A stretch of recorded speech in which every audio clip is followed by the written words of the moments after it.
This little, Did you put sugar in your coffee? yes, yeah. When you look at this little picture up in the top corner, see what happens when I slide it over certain little things? It's changing. These are already predetermined settings that I have done from past photos. So one of my favourite ones is called Lightroom2. I click that. It actually makes it brighter. My way of working with Lightroom is I actually overdo everything and then I bring it back down. So see, that's made it worse. If I just got this, bang, so it's fixed it. That's just from a predetermined setting, and I save them. I name them after things I photograph. So there's obviously one here called Cuddles. Doesn't suit every picture. I've got a black and white one. I'm going to give you guys a copy of these if you'd like them for when you eventually. And I actually just save, so that way I know if I'm shooting. Say I've got 20 photos of this meerkat doing different things. It's all very similar light. All I have to do is just hit a button and it does all of them. It saves me time. But we're going to start. Thank you. Tracy. Thank you. We're going to start from scratch. I'm actually going to get rid of that little column by. Yeah, thank you. Just to let you know though, you can at any stage you do something. So say for example, I go over here and I make it too dark. You can always go down to your history column and go back to the last thing you did. Or you can go to previous, or you can actually hit Command Z, which is undo. So if you've done all this whole heap of settings, and say you accidentally reset it by hitting the reset button down here, don't freak out because you can always go over to where your history is, and it goes through every single thing you did with that photo, so you can always go back to whatever step you did. So it never actually deletes the setting. So hit reset again. So the first thing I do is I crop my photo. Now this is how you go up here to this little panel here. I hit crop. You can see it's sort of lit that up now. And you just drag the corner down where you want to crop it and then move it around. I'm going to crop it about there. I'm going to crop too much. The more you crop, the less quality your image becomes. Less quality. So I'm going to crop it a bit. The next thing I'm going to do is I'm going to look at, it's too bright, so you've got a little thing here, this is exposure. And I'm just going to bring that down a bit. Too much, just a little bit. I'm going to take my contrast. This is something I do. It's not what all photographers do, but I'm actually going to take that down to -30. Make it a bit flat. I'm going to show you why in a second. The highlights. So if you look up here, this histogram here. You're all probably going, whoa, this is moving too fast. But I'm going to do this over and over and over again, so we're going to get used to it. This is actually telling me now that the shot's it's looking pretty good. If you had too much highlights, this little white triangle of depth comes up, and that means you've definitely blown the shot out. Or if you've got too many shadows, that comes up. See what I mean? I don't really need these boxes to tell me what's underexposed and overexposed. I can see it on my own eye. So I'm just going to go back to the settings we had it on before. Okay. So highlights, I'm going to bring them down so you can see what happens. Can you guys see the difference? This is another good way of practicing is you just slide drag the slider up and down. I'm just going to take a little bit of highlights down. Shadows, there's not too many shadows there. There's this little shadow here, which I couldn't really help. I'm just going to open that up a little bit. Now in an image, do you guys understand what a tonal range is? So tonal range has a high point. There's like a highlight in your photo, then you've got shadows, and then you've got mid-tones. So you need to find them. So you hit shift, double click. You watch this thing moving up here, and double click the black. It's finding my my highest my highlight and my shadow in my image. And now it's telling me it's a little bit dark. You guys are probably going, what the hell is she talking about? Every photo needs a little bit of clarity. So this is down here. I literally just start from the top and work my way down. Clarity.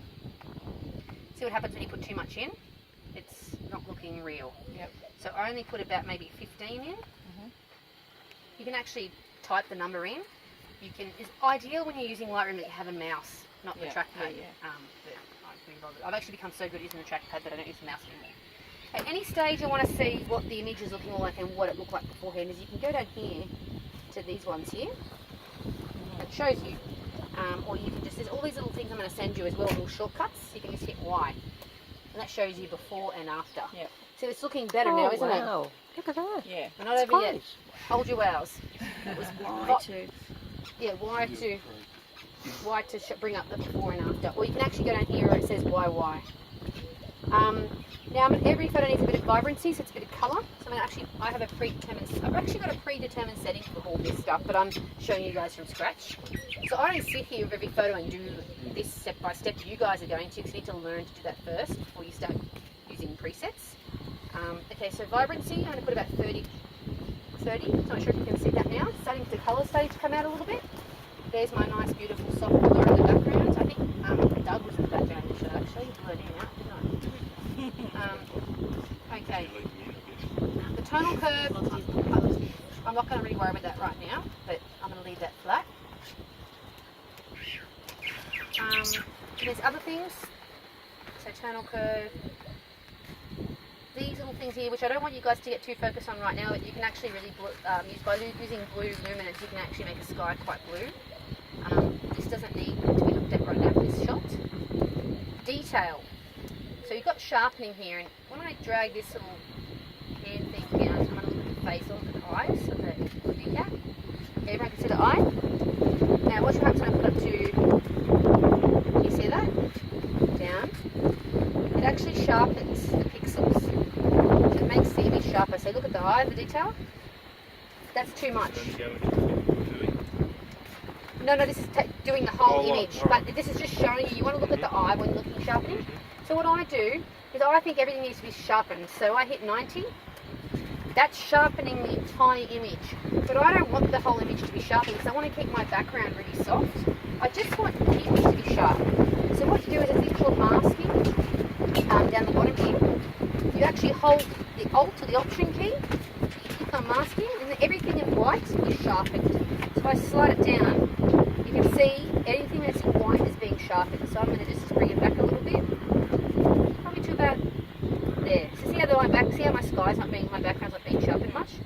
That way I'm not sharpening the entire image, because every time you sharpen, every time you do something in Lightroom, you're actually, the integrity of the image, it's getting weaker and weaker. It's becoming, you're losing quality. Don't freak out, you're not losing quality to where you just, if you overdo everything, your photos are going to look really fake to you, and you lose quality. So I've just sharpened him now. Okay, let's have a look now. Looking good, isn't he? Now, one thing I forgot to do at the start with you guys is colour. So let's have a look. Back to the basic panel is what you guys are going to be focusing on when you start on, so basic. Now, please tell me, everyone's eyes are different. I find I'm pretty in tune with I'm pretty good with picking out colours. This is when I was at photography to learn about primary colours, secondary colours, how they all work. If you have too much yellow, what's the opposite to yellow, which is blue, or cyan, sorry. So you have to, going around the campsite, what do you guys think what do you think about colour balance in that image?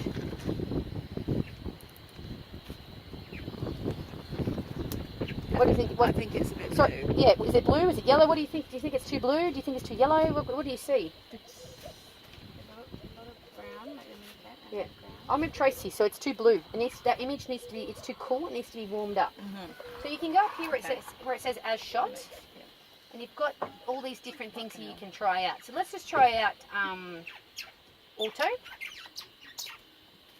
That's a bit nicer. See, it's warmer. Yeah. That's a little bit too warm for me. So I'm just going to, you can click all these things, you can go to fluorescent. That's not correct.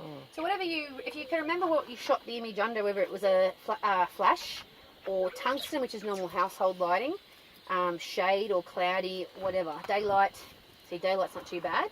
That can help you get your colour balance correct. But you can actually, with your own eye, I'm thinking here, this image is too blue. I'm actually going to add a little bit of yellow. So I'm just slightly dragging that up a little bit. Okay, so I think that's looking pretty good. I've just added a little bit of yellow to it. So that's colour balance. If you really want to get particular, you can actually get this dropper here, and you can go on. If you find an area of grey, so this, see how it's picking up. You can see the colours it's choosing. That's kind of grey. That will actually also help you fix your colour balance in most cases. So actually, that's now a tiny little bit too green. I'm just going to put the magenta up a little bit. So if it's looking too green, you need to add pink, magenta. So that's your tint. Temperature is cyan and yellow, so blue and yellow. So if your shot's looking too blue, add some yellow. If it's looking too yellow, add some blue. Looking too green, add some pink. If it's looking too pink, add some green. So just play around with that. I'm still not loving. That's still a bit too bright for my liking, so I'm just going to bring the highlights down a bit more. But it's now, because I've reduced, contrast can be quite harsh on Lightroom, I find. This is a new thing I've just learnt from another wildlife photographer. I was finding my shots were really high contrast, which I love, but I was finding that my background wasn't looking fantastic, because what contrast does, it actually sharpens a little bit, so my background's not looking really beautiful and smooth. So now there's a new feature with Lightroom. It's called Dehaze. Have you got the Lightroom Cloud? You got the Creative Cloud one where you pay per month? Okay, well, if you buy it outright, you don't have this feature, unfortunately. But if you buy it monthly, it's called Dehaze. And what it does is it actually adds contrast to your shot, but you can overdo it. So I'll just give you an example. That's way too much. Yep. So I'm just going to add maybe about 20 into this. It's looking okay. Might even go 10. I would never normally spend this long on a photo.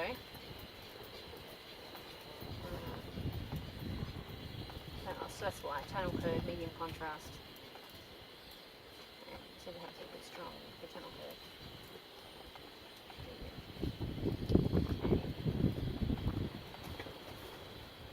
Okay. Of course, I probably wouldn't even edit this photo because I blew it out so much. But if it was, if it's a photo that I really wanted to hang on to,